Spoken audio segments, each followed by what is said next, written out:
A polêmica declaração do presidente da Conmebol, Alejandro Domingues, ao comparar uma Libertadores sem times brasileiros a Tarzan sem chita, escancarou um problema que vai além da insensibilidade verbal, o racismo estrutural que permeia o futebol sul-americano. Seu comentário, mesmo que não tenha tido a intenção explícita de ofender, se insere em um contexto em que a entidade que ele lidera tem sido reiteradamente omissa diante de casos de racismo dentro e fora dos gramados. A Conmebol se tornou um espaço de impunidade para atos racistas, e a fala de Domingues apenas reforça a ideia de que o combate a esse problema não é tratado com a seriedade necessária. O que começou como uma tentativa de enfatizar a importância dos clubes brasileiros no torneio, rapidamente se transformou em um desastre de relações públicas, evidenciando a desconexão entre a entidade e as lutas contemporâneas contra a discriminação. A declaração de Domingues veio após a presidente do Palmeiras, Leila Pereira, sugerir um boicote dos clubes brasileiros às competições da Conmebol, devido justamente à punição branda ao Cerro Porteño, cujos torcedores cometeram atos racistas contra atletas do Palmeiras na Libertadores Sub-20. A multa de $50 mil e jogos de portões fechados, punições simbólicas, evidenciam a falta de rigor da entidade ao lidar com o racismo. O futebol sul-americano tem um histórico de episódios de racismo nos estádios, especialmente contra jogadores negros, e as sanções aplicadas pela Conmebol quase nunca vão além de penalidades financeiras leves, que pouco impactam os clubes infratores. A indignação de Leila Pereira reflete uma frustração crescente entre os clubes brasileiros, que além de serem os principais protagonistas da Libertadores, sustentam financeiramente o torneio por meio da audiência, patrocínios e relevância esportiva. Domingues, ao invés de reconhecer essa insatisfação e reforçar um compromisso firme contra o racismo, tentou fazer um comentário jocoso, mas usou uma analogia totalmente infeliz. A menção ao macaco, ainda que não intencionalmente racista, carrega um peso histórico de desumanização de pessoas negras e remete a insultos frequentemente dirigidos a atletas afrodescendentes.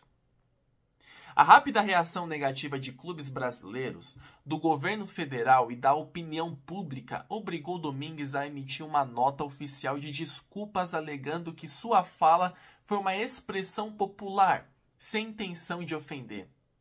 No entanto, o dano já estava feito. Seu pedido de desculpas não foi acompanhado de nenhuma nova medida concreta contra o racismo, o que reforça a percepção de que a Conmebol se limita a discursos vazios sobre esse tema. O Ministério do Esporte, em nota oficial, classificou a fala como a pior analogia possível e inaceitável.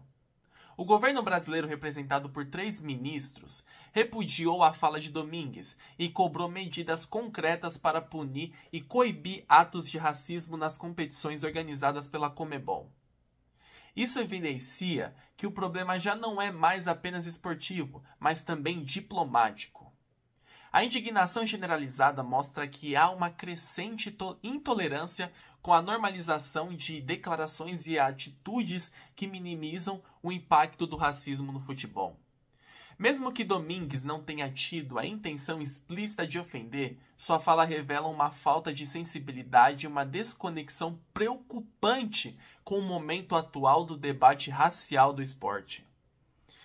A ironia maior é que Domingues abriu a cerimônia da Libertadores com um discurso condenando o racismo, admitindo que as punições da Conmebol não são eficazes e anunciando um plano para envolver governos na luta contra a discriminação. No entanto, poucas horas depois, fez um comentário que deslegitima seu próprio discurso. Essa contradição não é incomum no futebol. Entidades como a FIFA e a própria Conmebol frequentemente promovem campanhas contra o racismo, mas falham na aplicação de punições severas aos infratores. O futebol sul-americano segue sendo um espaço onde gestos e falas racistas são punidos com multas simbólicas, enquanto protestos contra o racismo, como ajoelhar antes dos jogos ou usar camisas com mensagens antirracistas, são desencorajadas ou até mesmo punidas. A fala de Domingues expõe a superficialidade das iniciativas da Conmebol e reforça a sensação de que o combate ao racismo é tratado como um problema secundário. Enquanto punições brandas continuarem sendo aplicadas, o racismo seguirá como um problema estrutural no futebol sul-americano. A ideia de um boicote brasileiro à Libertadores, sugerida por Leila Pereira, pode até parecer radical, mas não é infundada. Os clubes brasileiros dominam a competição esportivamente e economicamente. Um boicote causaria um impacto profundo na Conmebol, que perderia audiência, patrocínios e credibilidade. No entanto, para que isso ocorra, seria necessária uma articulação forte entre os clubes, algo difícil diante dos interesses individuais das equipes. Mesmo que um boicote completo não ocorra, o episódio coloca a Conmebol sob pressão.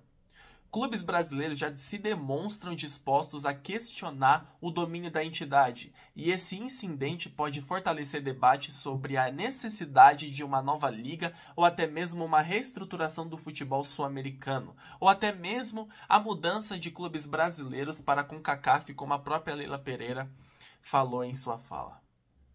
Agora, o episódio envolvendo esse presidente da Conmebol não é apenas mais um caso de uma fala infeliz, de jeito nenhum, mas um reflexo da postura leniente da Conmebol diante do racismo no futebol. A fala do dirigente, somada à punição branda ao Cerro Porteño, evidencia que o combate ao racismo segue sendo tratado de forma secundária pela entidade. O pedido de desculpas de Domingues não muda o fato de que a Conmebol tem falhado sistematicamente em punir e coibir atos racistas. Clubes brasileiros, jogadores e torcedores precisam continuar pressionando por mudanças estruturais, pois apenas discursos não serão suficientes para transformar o futebol em um ambiente verdadeiramente inclusivo. Se o futebol sul-americano deseja se modernizar e ser exemplo global de igualdade, a Conmebol precisa sair do campo das palavras e adotar medidas concretas. Até lá, o racismo seguirá sendo um problema ignorado e falas como a de Domingues continuarão a acontecer.